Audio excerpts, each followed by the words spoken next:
Hello, wrestling fans, and welcome to another edition of Getting Red right here on SE Scoops. I have my tag team partner back with me, Stephanie Hypes. Stephanie, it says Stephanie Hypes underneath your name. Stephanie Hypes. How are you doing today? I'm good. How are you? I'm doing great because today we're talking about the good, the bad, the what the heck moments of Monday Night Raw. And of course, at the end of the program, we hand out the prestigious award, the most valuable entertainer.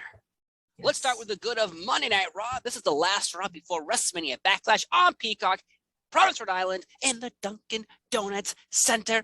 I'll be there live. But again, what was your good? Because there's so many on this Monday Night Raw. No, I don't know. I just love the women's wrestling. I know it's Omos. I don't know. Get out of here. How did you guess? How did you? No, it was the women who main evented that 6-pack challenge. It was just, I loved it.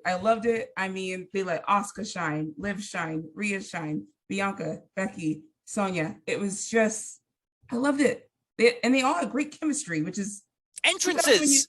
They all got entrances. Got entrances, people. No jobber. I was so afraid because they had so many commercials. And I'm like, they're going to give at least 2 of these women jobber entrances, and I'm going to be mad about it.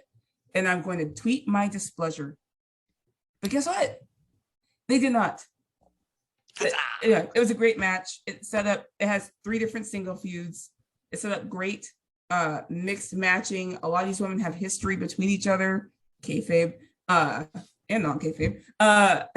So I just love the dynamic. I love the dynamic. I love the layers.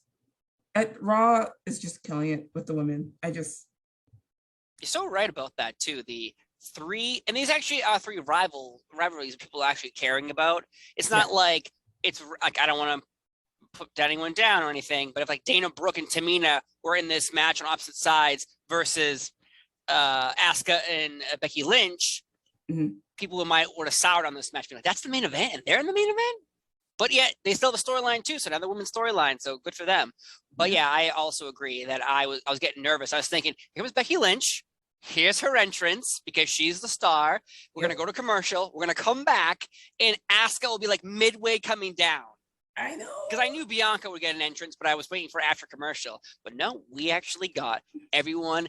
I was a little entrances. The only thing I didn't like was, I know Rhea Ripley's she's bad now, but when she stomped down, usually she would look at the camera and kind of smirk and say, like, come on, get up. And I get that's a babyface thing. But Roman Reigns acknowledges every town he's in. That's a babyface pop. When you're like, he's telling them to acknowledge him. When you say Boston, everyone's, I'm from there.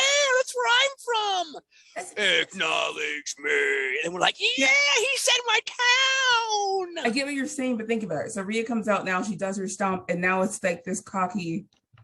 So she's waiting for, she wants the reaction to whatever it is instead of her looking at the crowd and trying to get that reception. Now she feels she just deserves it.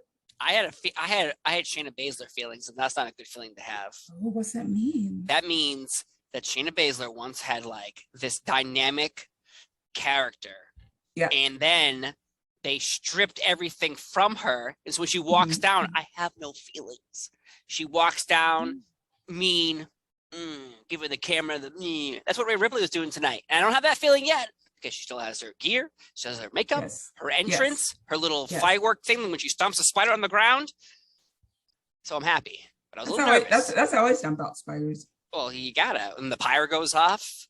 Absolutely. Oh shit, Daddy Longleg! I said my brutality. And then it rains out all week. I killed a Daddy Longleg. Now I want that to happen every time I have to kill anything. Oh, I thought you were going to say you wanted me to do that. I'm like, I don't have any black lipstick on me.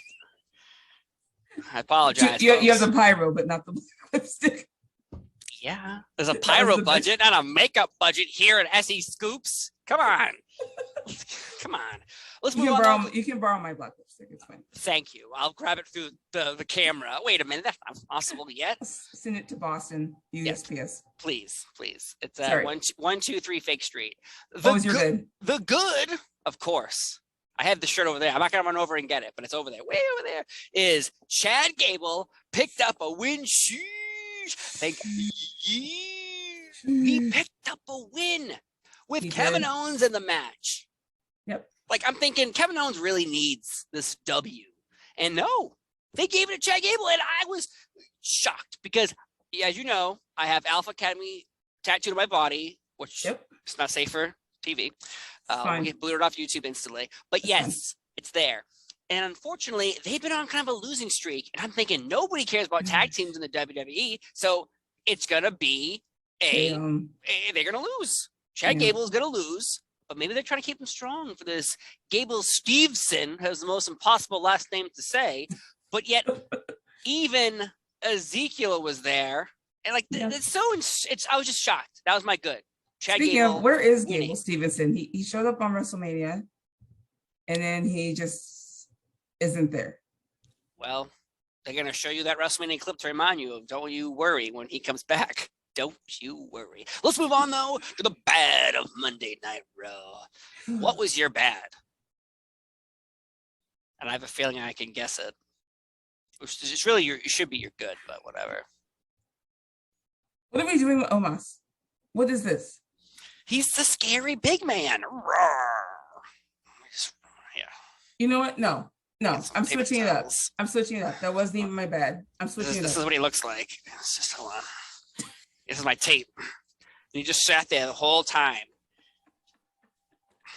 He's like, oh, yeah, I'm so big. I need tape on my wrists. Oh, Cedric, that was so a good move, Cedric. Oh, I'm so big. And MVP was like, yeah, man. And yeah. What are we doing here? What are we doing here? I'm going to switch it up. Bad. I felt for, I don't even know the man's name, but whoever Veer went against, the little hometown man who gave that that speech. I called him a caw, which he's not. Create. You're a wrestler. I was like, did you say something else? This is a family program. Raw. It's a family program. But so we don't know who this man is. He gave this beautiful speech though about how he had a dream to wrestle on Raw. And I was like, you know what? Maybe they're giving this man a shot. Maybe Veer won't kill him. I was very wrong. I love Veer so much. So much. Like his face. And the poor person being like, that's what's funny. It's like, hey, you've been doing that cool thing on the arm and how about we do it in the ropes? We're doing the ropes. And what was scary is when he couldn't even Veer couldn't pick up that small man for a second to spin him around to put the guy's like neck and chest hanging out to get choked again. Great idea. But if someone's going to give you dead weight while you're trying to pick them up, not the best look. My bad was how Cody Rhodes had the goddamn gall to ruin Seth Rollins Appreciation Night.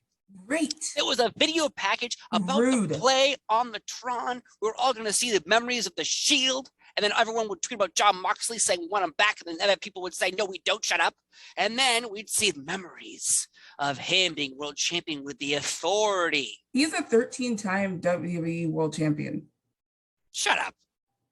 It said it on the thing. 13 times he has won a world championship in WWE. He's won my heart over and over again. He's unlimited champion in my heart. But Cody Rhodes decided to come out and ruin that. Last week was Randy Orton Appreciation. This week's supposed to be Seth Rollins. I'm disgusted. Let's move on to the What the Heck award about Monday Night Raw. There's been a few moments here. I'm going to go first. The fact that a marriage in the WWE can only last so long. And listen, 2 weeks. But go back to, I don't think in TV did Stephanie McMahon and Triple H ever divorce. They separated, but never divorced. I don't think so. This is pretty quick. And we have seen Lita, who was like sexually assaulted by Kane and became pregnant. And they got married, I believe, this dark wedding. Yeah. There was no divorce. No divorce. This is 2022, Steve. Times are tough. You have to resolve things now. Or else people will tweet their displeasure about it not being realistic. You gotta look inward. A realistic storyline. This is before we move on. Dana Brooke wanting a divorce with Reggie is my bad on Monday Night Raw. Before we move on, though, do you remember a storyline Drew McIntyre and you talking about reality storylines. His reality storyline. I think it was last year or 2 years ago. Jinder Mahal and Drew McIntyre had a storyline. You know what it was? Do you know what it was? Jinder Mahal texts Drew McIntyre, "Hey man, want to go ride motorcycles?" And Drew McIntyre never responded to him. So then Jinder Mahal beat the shit out of Drew McIntyre backstage. That's a realistic storyline. Your friend doesn't answer your text message and you're pissed at him. That's typically what you do. You don't answer my text, I'm going to beat your ass. I'm going to find your motorcycle and destroy it as well. And then I'm going to steal your sword, which ends up being a replica of your real sword, and destroy it, not knowing I destroyed the fake one. Because you know why? You didn't answer my text. What's your bad? What's your what the heck moment here on my what the heck moment has to actually do with a tweet that was sent out by Finn Balor about a week ago. And it said Bullet Club on it, and Finn looking kind of down on the ring with all his titles around him. And everyone tweeted out, "Oh my gosh, Finn's unhappy. Get him out of there. AEW, take him over the Bullet Club." But wait, on Raw tonight, he ran out there and he helped AJ Styles. And all of a sudden, they looked at each other and went, "Too sweet." So my what the heck moment is, what the heck, Twitter? What if Finn was just trying to let you know he's going to have his buddies back? What the heck, Twitter? You told me he was unhappy and wanted to head over to the Bullet Club. This is true. This is true. And I said it and I tweeted it. I'm sorry. I wanted this 5 years ago. I think a lot of people did. I think this is something that people have been waiting for a very long time. And they finally are pulling the plug. And the Bullet Club, I'm sorry. Again, I'm very sorry. I apologize before I insult everybody. But the Bullet Club is not the same it once was. The Young Bucks left, and we had Finn Balor obviously, AJ Styles left. Yep. Like, the Bullet Club is not the same. And it's an Impact Wrestling. And I love Impact Wrestling. Yep. But guess what? When it was in New Japan, I didn't know anything else about New Japan except for the Bullet Club. Right. And we had Carl Anderson, we had Doc Gallows, obviously, Finn Balor, AJ Styles, members in the WWE, and we did get a version. It's called the OG. We did. Yep. And okay, I was happy. It didn't include Finn though. No, it didn't include Finn. And we kept getting these weird ass teasers backstage with they'd walk by and be like, "Oh, hey, what's going on?" So, and that time Bray Wyatt was supposed to dress up as Sister Abigail, and he got stuck somewhere. We had AJ Styles versus Finn Balor, and they did it too sweet. I'm very happy that Bray Wyatt, I think, was sick or got stuck somewhere. Either way, I'm very happy because he would have showed up dressed as Sister Abigail. So, well, a lot of people have been waiting for this to happen. I'm glad it looks like they're finally doing it. I don't know if they're going to be a tag team per se, but as long as they're mixed in with each other, I think a lot of people wanted this. So I'm happy. Finn's on TV. Finn seems happy. Time will tell. Twitter, is he happy? I don't know. Twitter knows all. It does. I know. I heard Dark Side of the Ring was canceled. Oh, I'm sorry. What was that? It's not canceled. Okay. Just want to make sure Twitter's right this time around. Great. You're right, Twitter. This time, it's canceled again. It's canceled again, I guess. It's okay. It's canceled again. So, I'm sorry. Oh. It's back on. Okay. Vice City, Vice TV just tweeted out. It's back on. Okay. Very good. Just want to make sure. Absolutely. Just want to make sure Twitter said. We're right? Okay, we're right. Move on. Most valuable entertainer here on Monday Night Raw. For me, it's always going to be easy peasy, lemon squeezy, Asuka. This time, though, she came down in her entrance. She took her mask off right as soon as she showed up. Usually she walks all the way down, climbs up, takes her mask off, as we described last week. Oh, God. With this mask. This guy again. Oh, Lord. So let's do this. No. Oh, it's so dusty in here. Oh, God. You're going to have allergies now. I'll be honest. I can't get it over my headset, so I don't. My eyes are blocked. So just do the Asuka entrance real quick. Just have to. Oh, yeah.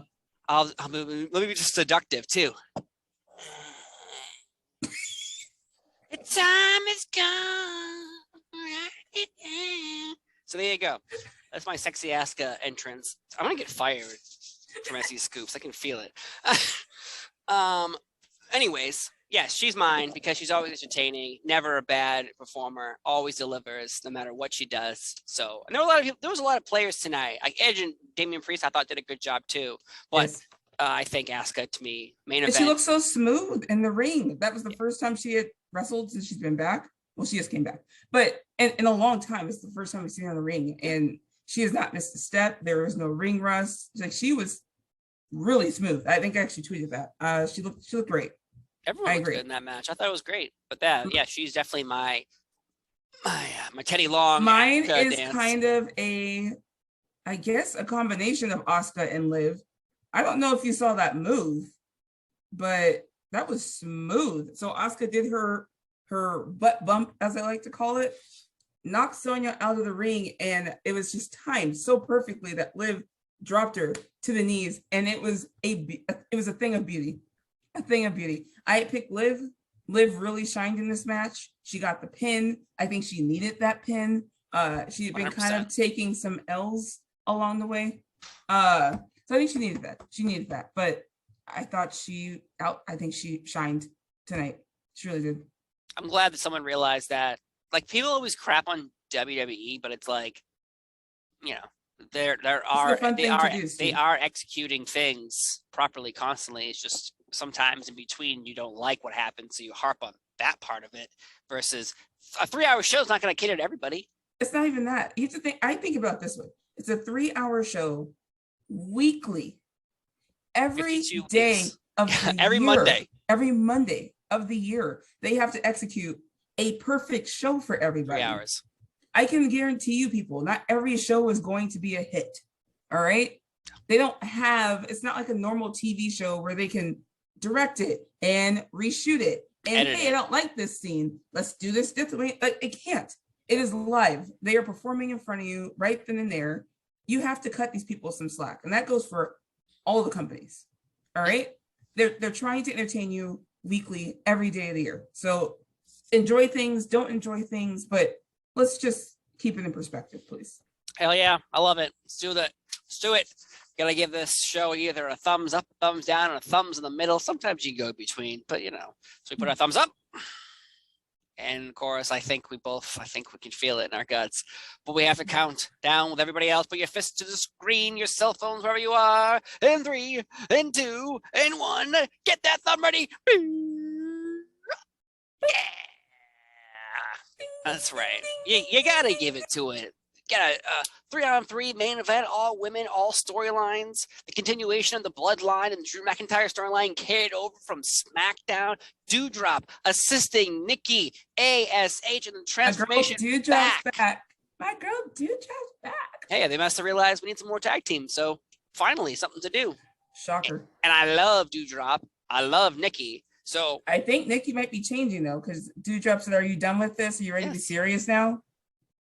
Bring me back Nikki Cross, the real Nikki Cross, not the happy one that was champion with Alexa Bliss. Yes. No, thank you. We're done. But I do thank you for watching today's Getting Rawed right here on SE Scoops. I've been Steve Ball. She's been Stephanie Hypes. Thanks for watching, folks. We'll see you next time. Thank you. Bye. Bye. And we'll stop there.